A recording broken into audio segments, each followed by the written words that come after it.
All right, let's quickly look at the audio connections. There are two ways to open the audio connections. The way I prefer is F4 because it's quick and easy. But if you forget that, you can go up to Studio and click Audio Connections. Now, for most of us, the most important tabs on here will be Inputs and Outputs. We'll talk about the others and why they may not be as useful if you're just a home studio musician, but you may end up liking their workflows.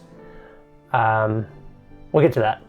The most important thing, I think, is the inputs and the outputs, mostly to check that you have the audio device connected. Sometimes you may not, and so if you weren't hearing anything or you didn't see any inputs when you add a track later, you might want to check here first to make sure that you're connected.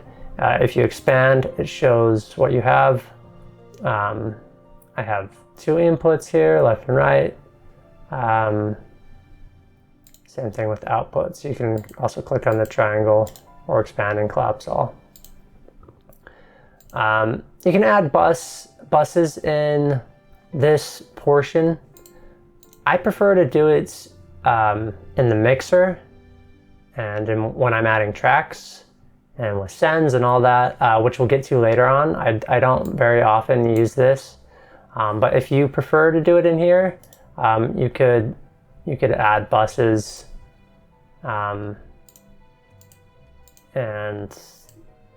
yeah, I just I don't like it in here, so gonna get rid of that. So outputs, we're good. Group effects. So this section lets you add groups, which is like essentially a bunch of channels going to one area, or effects, which is kind of the same thing, but you're using it as like maybe everything goes to the same reverb. Again, I don't like adding them in here. I'll show you what it looks like. Here's our test. And it creates a group track out here. Now, you can also, if you right click in this area, you can add effects or groups tracks right here. So it's the same thing. I always do it out here if I'm going to be doing that. And I think the default's actually inside the folder. Creates a little group tracks folder, which is nice. And you can close that and open that. And the nice thing about this is it creates quick mixing. It's well, we'll get to that later. So you can also add effects. You can right click and add effects channel. And mostly you would use this for reverb or delay, where you're sending everything to every channel or multiple tracks to that one reverb to save CPU, to allow your computer to work and function better. And it kind of glues the mix together when they're all going through the same sound, same reverb, same space. So yeah, you can do it over here too, add effects. Boom. And later on in the mixer, I'll show you how to route stuff to this. But for now, let's talk about these last couple tabs. External effects. You most likely won't use this unless you are lucky enough to have, or rich enough to have, outboard gear. Like say you have like an old school hardware reverb.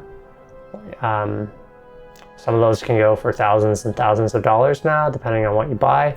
Same thing with kind of any outboard gear. It's very expensive. I always use what we call in the box. I just use the box being the computer. So yeah, if you're lucky enough to have this, you can route something out. Essentially, you also have to have a multi-input and output audio interface. Mine doesn't have that many inputs and outputs. So you would essentially connect your device, tell it what cables, what ports it's leaving, It goes to the reverb rack or what have you. You adjust, and you can choose the gain, how much you send. If you send it too hot, it'll just come back distorted because the outboard gear will just hear too loud of a signal. And then you can choose how hot it comes back in, how hot. That's what I mean is how loud. And it's as simple as that. The delay you can adjust for the outboard gear if it is being odd and you want to hear it play back in correct time without printing the track, meaning without recording what's coming back, as far as I understand. So again, you probably won't use that if you don't have any outboard gear. So there's that. External instruments. This is also outboard gear. It's MIDI related, so if you have a big wall of like MIDI devices, or maybe even something as simple as like a little synthesizer, or even a little old guitar pedal that takes MIDI input, you could set it up using this. I'm not going to go into detail because I don't find that very useful. I think it's easier to use stuff in my program. I know that some people love their outboard gear, and this is not the video for that. So we're going to go on. Control room, and you're probably not going to use if you're just one room kind of studio.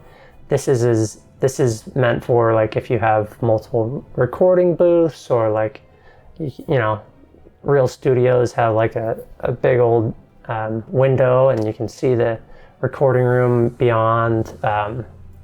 This is for multiple speakers and talkback mics and headphone mixes and stuff like that. I don't use it. I think you should turn it off, which is this button, unless you plan on doing stuff like that, at which point we're not going to go into details of that right now because this is just the basics and trying to get started in Cubase. Okay. That's going to be everything for this window. The next video is exciting. We get to the meat and potatoes. We get to explore the project window and all the different zones, and be that much closer to recording music, which is wonderful. Okay, I made another quick game. I like games. Which of these two pitches is higher? Let me know in the comments.